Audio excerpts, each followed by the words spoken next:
The number one question I get. So my man John writes in from Florida. He says, hey, why not just get out? I get all my money in Wellesley. Why not just get out right now and wait until the recession is over and then get back in once it's over? He goes, I know if I'm in accumulation phase, buying shares at when they're low is wonderful, but I'm no longer in accumulation phase. I'm in a retirement phase. So why not just get out, wait till the recession comes and goes, and hop back in? Oh my goodness! The this is frustrating to me. And he seems like a good guy. It's a valid question, but does he actually think that there's like a bell that says, "Oh, ding, ding, ding, recession's coming, get out," and then later on, ding, ding, ding, recession's over? It doesn't work like that, man. I just this is yeah. So the issue with the recession: get out before the recession hits, and get back in after the recession's over. When are you going to determine these dates? When are you going to determine these dates? We're not in a recession right now. All right. Now, and the reason we know, we're looking at quarterly. All right. So the quarters, Q1, Q2, Q3, Q4. We're in the end of Q4 right now. Awful hard to imagine Q4 being down. We know Q3 wasn't down. So hard to imagine Q4 being down. So we're going to assume that Q4, the economy grew, which means the earliest we can have a recession, a real recession that they call. We had a technical recession in Q1 and Q2. For some reason, they didn't call that, so whatever. I guess we just change it as the situation goes, but be it as it may. It was a technical but not a real recession as called by the, I think it's BEA or MBER. I can't remember. Doesn't matter. So the earliest they will call a recession will be August of 2023, because we got to wait for Q1 to be down. Then we got to wait for Q2 to be down. And the numbers at the end of Q2 won't be devised and analyzed until August of 2023, which is a month into Q3. So the earliest they can call a recession will be in August of 2023. All right. So man, John says, I should get out before the recession. All right. So then in August of 2023, they call the recession, because again, it's backwards looking. All right. So lagging indicator, we're looking in the rear view mirror. So as John said, okay, they just called it, I get back in now when they just called the recession. I highly suspect he won't. I highly suspect he'll say, no, I'm going to get out. I'll stay out until they call the recession over. And the earliest they can call it over would be in November 2023. Well, because all we need is 1/4 of positive GDP to get out of the recession. So the earliest they can call the recession would be in August of 2023. The earliest they can call it to get out of the recession would be in November of 2024. October, November. Yeah. All right. So then so do you think that there's like, again, a bell that rings that says, hey, ding? I mean, that doesn't happen. Are you going to listen to the economists who say recession's on, recession's off, and jump back in then? Or what? You're just going to go with your gut? I mean,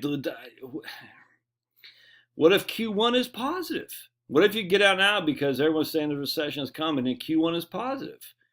Then the earliest there'll be a call to recession would be for Q2 and Q3, which would be November 2023. You see how this game is played?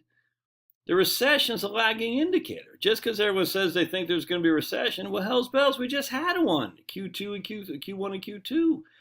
But it's a technical, not a called recession. It's still a recession, which is why the markets were down. This game of playing the recession in of itself doesn't mean the markets. Here's the thing about the markets, which is amazing. The markets are forward looking. The recession is backwards looking.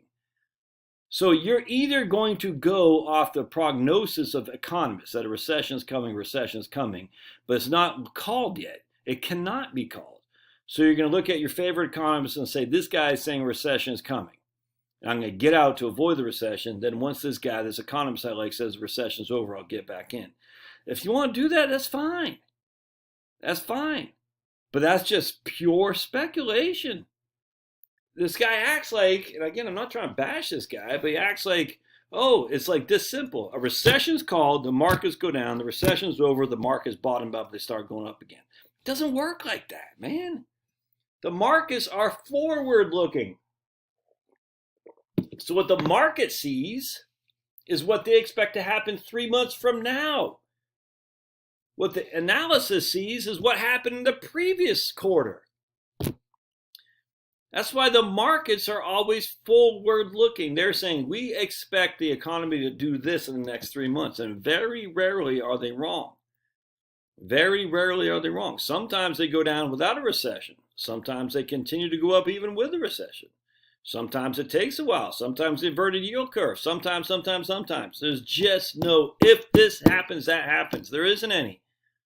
There isn't any if this happens, that happens. And look, do whatever the hell you want with your money. I don't care. I just sit there and say, if it was that easy, don't you think everyone would be doing it? Man. Everyone say, we're going to go into recession next year because everyone's saying it, so I'm going to get out.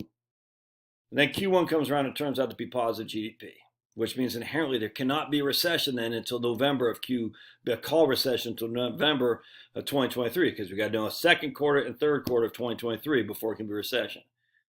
Does that make any sense? No. Well, I'll get out because everyone says there's going to be a recession, so I'll get out now, and then I'll get back in when everyone says there won't be a recession. Again, this is all hindsight. The markets are forward thinking. Forward thinking is what the markets are. Thus, you're always going to be a step behind. The markets are saying right now, I don't know what they've been over the last month. Let's just see. We'll look at the S&P 500 over the last month or so, and we'll see what the market thinks for the next 3 months or 3 months from now. All right, so the S&P 500 over the last 3 months, let me get my specs on. We started 3 months ago at 36, and right now we're at 38. So the S&P 500 over the last month is positive territory.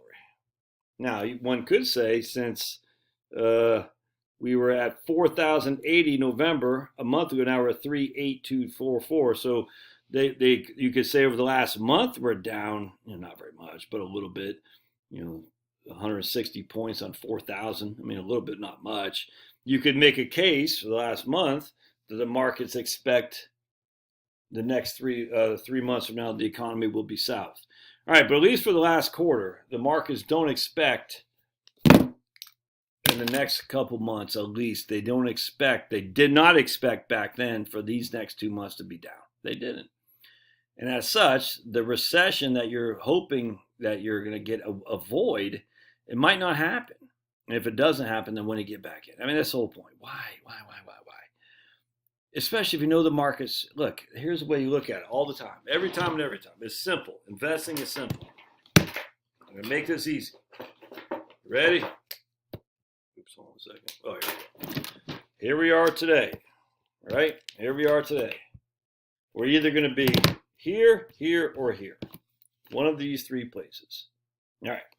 So if we're here, why not just stay in? If we're here, you're getting the dividends. Why not just stay in? If we're here, then get out. I don't care. But don't you see? Of the 3 things, 2 of them are against you, one's for you. Why? If you think the markets are going to be lower 3 months, then get out. If you think the markets can be higher or stay even, then stay in. It just is literally that simple. Why make this harder?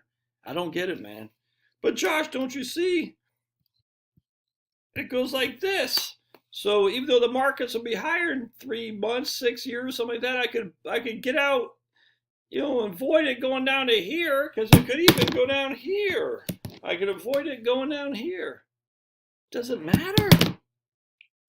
I don't know, man. If you think the markets could be higher in the future, just stay in. It's just that simple. If you can't sleep at night, get out. This timing the market stuff drives you up the wall. But it's the number one question I get, man. Do what you got to do. I literally don't care. There's the idea, though, that a recession bell goes off. I just can't believe people still fall for this. The recession kicks in, the markets go down. The recession's ended, the markets go up. Okay, let's go. We'd all be rich. All right, we'll see you.